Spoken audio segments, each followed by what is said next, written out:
Hello అండి అందరికీ. జగన్మోహన్ రెడ్డి గారు అధికారంలో ఉన్నప్పుడు చేసిన మంచి పని అంటే రాష్ట్ర అభివృద్ధి కోసం చేసిన మంచి పని ఫలితాలు అనేవి రీసెంట్గా ఒక్కటొక్కటిగా వెల్లడవుతున్నాయి.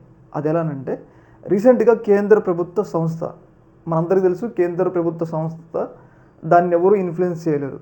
అది కేంద్ర ప్రభుత్వం ఏది ఉంటే ఆ ఫ్యాక్ట్స్ని వాళ్ళు ప్రకటిస్తూ ఉంటారు. అయితే రీసెంట్గా కేంద్ర ప్రభుత్వ సంస్థ రాష్ట్రానికి, ఏపీ రాష్ట్రానికి సంబంధించిన ఒక కీలకమైన నివేదికను అయితే వెల్లడించడం జరిగింది. ఆ నివేదిక ఏంటి అంటే ఏ ఏ రాష్ట్రాల్లో పునరుత్పాదక శక్తి అంటే గ్రీన్ ఎనర్జీ అంటే సౌర విద్యుత్ కానీ అలాగే పవన విద్యుత్ కానీ ఏ ఏ రాష్ట్రాల్లో ఎంత సామర్థ్యం పౌర విద్యుత్ ఉత్పత్తి అవుతుంది అని చెప్పేసి వాళ్ళు ఒక నివేదికను అయితే వెల్లడించడం జరిగింది. అయితే ఈ నివేదికలో మన ఏపీ వచ్చేసి టాప్ 5లో ఉందన్నమాట. ముఖ్యంగా ఇంత టాప్ 5లో ఉండడానికి కారణం ఏంటి అంటే ఆ రోజు జగన్మోహన్ రెడ్డి గారు ఉన్నప్పుడు రకరకాల గ్రీన్ ఎనర్జీ పాలసీలు తీసుకొచ్చారు. అంటే రైతులకి సౌర విద్యుత్ ఇవ్వటం కానీ, అయితే ఎక్కడెక్కడ ఇప్పుడు కొన్ని కొన్ని కొండ ప్రాంతాలలో పవన విద్యుత్ కోసం పవన విద్యుత్ ప్లాంట్లను ఏర్పరచడం కానీ, అవన్నీ కూడా జగన్మోహన్ రెడ్డి గారు అధికారంలో ఉన్నప్పుడు ఆయన చొరవ తీసుకొని వాటన్నిటినీ కూడా ఏర్పరచడంలో ఆయన వంతు పాత్ర పోషించారు. అది కూడా కేంద్ర ప్రభుత్వం, ముఖ్యంగా కేంద్ర ప్రభుత్వం కూడా అప్పుడు కొంత పాలసీని ప్రవేశపెట్టిందనమాట. ఏంటి అంటే మీరు గనుక మీ రాష్ట్రాలలో ఇలా గ్రీన్ ఎనర్జీని గనుక ప్రోత్సహించినట్లయితే మా తరపున కూడా సాయం చేస్తామని చెప్పేసి జగన్మోహన్ రెడ్డి గారు ఆఫర్ ఇచ్చారు.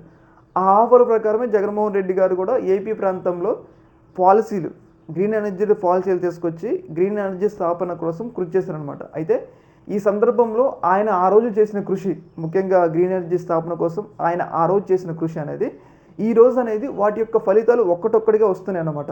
అందులో భాగంగానే ఎడారి ప్రాంతమైన రాజస్థాన్లో టాప్ 11% ఉంది. అంటే వాళ్ళ ఎడారి కాబట్టి ఎక్కువ ప్రాంతం, అక్కడ సౌర విద్యుత్ ప్లాంట్లు ఏర్పాటు చేశారు. అక్కడ మొదటి ప్లేస్ వాళ్ళది. తర్వాత మహారాష్ట్ర, గుజరాత్, ఇంకా కర్ణాటక ఉన్నాయి. కానీ 5th ప్లేస్లో మాత్రం ఆంధ్రప్రదేశ్ ఉంది. ఇలా ఆంధ్రప్రదేశ్ ఉండడానికి కారణం ఏంటంటే జగన్మోహన్ రెడ్డి గారు ఆయన ఆ రోజు చేసిన కృషి వల్లే ఉందంటంలో ఎలాంటి సందేహం లేదు. చూసారు కదా, అంటే జగన్మోహన్ రెడ్డి గారు అధికారంలో ఉన్నప్పుడు తన యొక్క శక్తికి మించి పనిచేశారు ప్రతి ఒక్క రంగంలో, ముఖ్యంగా విద్యా రంగంలో కానీ, వైద్య రంగంలో కానీ, అలాగే సంక్షేమ రంగంలో కానీ.